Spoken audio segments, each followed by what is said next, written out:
नमस्कार दोस्तों, मैं हिंदी गुरु अपने चैनल में आपका स्वागत करता हूं। दोस्तों, आज इस वीडियो में जैसा कि आप मेरे थंबनेल पर देख पा रहे होंगे कि ये हिंदी का बाग फर्स्ट है जो आपके यूपी एसआई और यूपी में होने वाली विभिन्न परीक्षाओं, इसके अलावा मध्य प्रदेश में भी होने वाली परीक्षा जिसमें कि हिंदी आपके लिए सब्जेक्ट के रूप में पूछा जाता है, उसी से रिलेटेड मैं वीडियो ये बना रहा हूँ। इस वीडियो में मैंने 25 क्वेश्चन क्विज के रूप में लिए हैं और उसका आंसर भी साथ साथ में दिया है। और मैंने इसको इस चीज को ध्यान में रख करके बनाया है कि जितने सारे क्वेश्चंस आप इसमें देखेंगे, इसमें आपको जो है कुछ इजी क्वेश्चंस, कुछ थोड़े टफ और कुछ बहुत टफ क्वेश्चन भी देखने को मिलेंगे। तो ये ओवरऑल एक परीक्षा के जो प्रश्न पत्र होता है उसी पर आधारित है, यानी आपको जैसे परीक्षाओं में देखने को क्वेश्चंस मिलते हैं उसी टाइप के क्वेश्चंस मैं यहाँ पर ले रहा हूँ। और दोस्तों, मैं इसको ये आपको ये भी बता देता हूँ कि मैं इसकी एक पूरी सीरीज चलाऊंगा, यानी जब तक कि आपका पेपर नहीं हो जाता है तब तक आपको डेली 25-25 क्वेश्चन हिंदी भाषा पे आपको मिलते रहेंगे। तो जो भी व्यूवर्स पहली बार इस वीडियो को देख रहे हैं वो अभी तक मेरे चैनल को सब्सक्राइब नहीं किए होंगे तो उनको मैं कहूंगा कि वो मेरे चैनल को सब्सक्राइब कर लें, ताकि फ्यूचर में जितनी भी वीडियोज आपको मैं बनाता जाऊं उसका नोटिफिकेशन आपको आपके मोबाइल पे या आपके लैपटॉप पे, आपके डेस्कटॉप पे आपको मिलता रहे। तो चलिए शुरू करते हैं और देखते हैं कि मेरी क्विज में कैसे कैसे क्वेश्चन लिए गए हैं। चलिए दोस्तों, पहला क्वेश्चन आप यहाँ पर देख रहे हैं, क्या लिखा हुआ है कि उत्पत्ति के आधार पर शब्द के कितने भेद हैं। ऑप्शन में मैंने दे रखा है 3, 4, 2 और 5। आंसर अगर आप देखते हैं यहाँ पर तो ये आपके 4 हैं।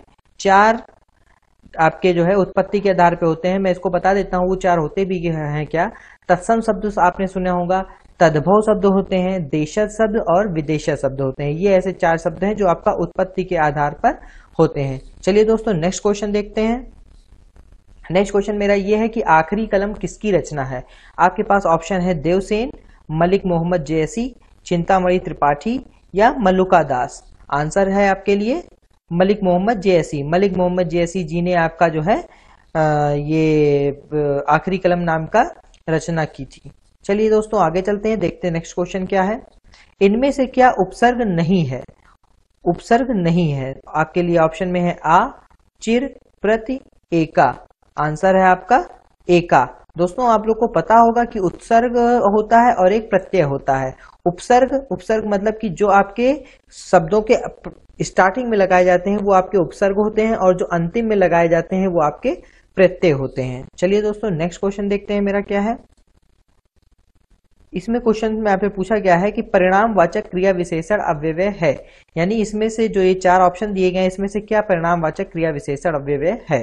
तो पहला ऑप्शन है आपके सामने इतना, दूसरा है आपके सामने गलत, तीसरा है गुणा, चौथा है मन। आंसर है आपका इतना। इतना आपका परिवारवाचक क्रिया विशेषण अव्यय है। चलिए दोस्तों, नेक्स्ट क्वेश्चन देखते हैं। आपका नेक्स्ट क्वेश्चन यहाँ पर है कि 2 समीपवर्ती वर्णों के मेल से जो विकार उत्पन्न होता है उसे क्या कहते हैं। यानी जब 2 वर्ण समीप आते हैं और उसको मिल करके उसकी विकार यानी उसमें बदलाव आ जाता है उसको क्या बोलते हैं। ऑप्शन है आपके लिए विशेषण, समास, संधि या अव्यय। आंसर है आपका संधि, यानी 2 समीपवर्ती वर्ण के मेल से जो विकार उत्पन्न होता है उसको हम संधि कहते हैं। नेक्स्ट क्वेश्चन है दोस्तों, कपाट का तद्भव शब्द है। ऑप्शन है आपके सामने कमरा, केवट, किवाड़ या दरवाजा। आंसर देखने चलते हैं हम, तो आंसर है आपका किवाड़। नेक्स्ट क्वेश्चन है दोस्तों, इसमें से आपको शुद्ध वर्तनी का चयन करना है। यहाँ पे मैंने कवियत्री की 4 स्पेलिंग्स यानी जो है लिखी हुई है वर्तनियां, इसी वर्तनी में से आपको शुद्ध वर्तनी की, कवियत्री की शुद्ध वर्तनी क्या होती है वो छांटना है। तो आप इसका ऑप्शन बताने की जरूरत नहीं है, इसका आंसर मैं सीधे देखता हूं क्या है। तो दोस्तों, इसका आंसर है कवित्री। कवित्री कव इत्री लिखा जाता है। चलिए दोस्तों, नेक्स्ट क्वेश्चन देखते हैं। छंद से संबंधित गणों की सही संख्या है, यानी जो छंद में गण होते हैं उसकी संख्या कितनी होती है, 6, 7, 8 या 10। आंसर है आपका यहाँ पर 8 गण होते हैं। चलिए दोस्तों, नेक्स्ट क्वेश्चन देखते हैं हमारा क्या है। नेक्स्ट क्वेश्चन है वह कवि जो तत्काल कविता करने में कुशल हो। दोस्तों, ये वाक्यांश के लिए एक शब्द का प्रश्न है कि वह कवि जो तत्काल कविता करने में कुशल हो उसको क्या बोला जाता है। सुकवि, महाकवि, अशुकवि या सुकवि। दोस्तों, एक ही यहाँ पर 2 बार लिख गया है, उसमें आप वो नहीं करिएगा, लेकिन इसका आंसर क्या है मैं वो देख लेता हूँ। आंसर है आपका अशुकवि। अशुकवि जो होते हैं वो तत्काल कविता करने में कुशल होते हैं। चलिए दोस्तों नेक्स्ट क्वेश्चन देखते हैं हमारा क्या है। कबीर की भक्ति का स्वरूप क्या था, यानी किस भक्ति धारा से कबीर रिलेटेड थे, सूफी, वैष्णव, निर्गुण या सगुण। आंसर है आपका निर्गुण भक्ति धारा। चलिए दोस्तों नेक्स्ट क्वेश्चन पे चलते हैं। नेक्स्ट क्वेश्चन है हमारा अलग अलग अवयवों को एक में जोड़ना, यानी अगर दो अलग अलग अवयव को एक में जोड़ दिया जाए, ये भी एक प्रकार का आपका जो है अनेक शब्द के लिए एक शब्द से क्वेश्चन है। अलग अलग अवयव को जोड़ना, उसका आंसर क्या हो सकता है, विलिष्ट, संश्लिष्ट, संश्लेषण या संचित। आंसर है आपका संश्लेषण। संश्लेषण मीन्स क्या होगा, अलग अलग अवयव को एक में जोड़ दिया जाए। नेक्स्ट क्वेश्चन देखते हैं आपके सामने क्या है दोस्तों, नश्वर का विलोम क्या होगा। नश्वर का विलोम क्या होगा। ऑप्शन है आपके सामने ईश्वर, अश्वर, अनश्वर या अस्वर। आंसर है आपका अनश्वर। अनश्वर मीन्स होता है नश्वर का विलोम। नेक्स्ट क्वेश्चन है आपके सामने कि प्रसरण का विलोम होगा निस्तरण, विसरण, सकुचन या अकुचन। आंसर है आपका सकुचन। प्रसरण मतलब फैलना होता है, सकुचन मीन्स कॉन्स्ट्रैक्ट मतलब कम होना। चलिए नेक्स्ट क्वेश्चन देखते हैं दोस्तों। मरता क्या न करता कहावत का क्या अर्थ है, यानी मरता क्या न करता। दोस्तों इसको यहां से थोड़ा सा सेपरेट में कर देता हूं, यहाँ पे सेपरेट नहीं किया गया है। यहाँ पर ये आपका पूछा गया है कि मरता क्या न करता, इस कहावत का क्या अर्थ है। मरते हुए भी कार्य करना, मजबूरी में आदमी सब कुछ करता है, डर के मारे काम करना या अधिक मेहनत करना। चलिए दोस्तों आंसर देखते हैं इसका क्या है। आंसर है आपका मजबूरी में आदमी सब कुछ करता है। चलिए दोस्तों नेक्स्ट क्वेश्चन पे चलते हैं। नेक्स्ट क्वेश्चन आपके सामने है कि वात्सल्य रस का स्थायी भाव क्या है। वात्सल्य रस का स्थायी भाव क्या है। ऑप्शन है आपके सामने अनुराग, भक्ति, स्नेह या निर्वेद। आंसर है आपका स्नेह। स्नेह आपके वात्सल्य रस का स्थायी भाव है। चलिए दोस्तों और नेक्स्ट क्वेश्चन पे चलते हैं और देखते हैं क्या है। नेक्स्ट क्वेश्चन है आपका निम्न में से क्या उपमा का पर्यायवाची नहीं है। पर्यायवाची आपको इसमें से पहचानना है कि क्या उपमा का पर्यायवाची नहीं है। सादृश्य, तुलना, समानता या विपरीत। दोस्तों ये तो बहुत सा इजी क्वेश्चन है, इसका आंसर तो आपको पता ही होगा, विपरीत इसका आंसर है। चलिए दोस्तों नेक्स्ट क्वेश्चन पे चलते हैं। टेढ़े मेढ़े रास्ते किसकी रचना है, यानी निम्न में से कौन है जिसकी रचना टेढ़े मेढ़े रास्ते है। महावीर प्रसाद द्विवेदी, भगवती चरण वर्मा, रामधारी सिंह दिनकर या वृंदालाल वर्मा। आंसर है आपका भगवती चरण वर्मा। भगवती चरण वर्मा जी की टेढ़े मेढ़े रास्ते रचना है। नेक्स्ट क्वेश्चन पे चलते हैं दोस्तों। प्रेमचंद्र का अंतिम और अपूर्ण उपन्यास कौन सा था। ऑप्शन है आपके सामने रूठी रानी, मंगलसूत्र, कायाकल्प, लाल फीता। आंसर है आपका यहाँ पर मंगलसूत्र। दोस्तों आप ध्यान दीजिएगा कि ये दोनों चीजें हैं यहाँ पर बता रही है कि ये अंतिम भी है और साथ ही साथ अपूर्ण भी है, तो ये ध्यान दीजिएगा कि अंतिम और अपूर्ण दोनों क्या है आपका, यही है मंगलसूत्र।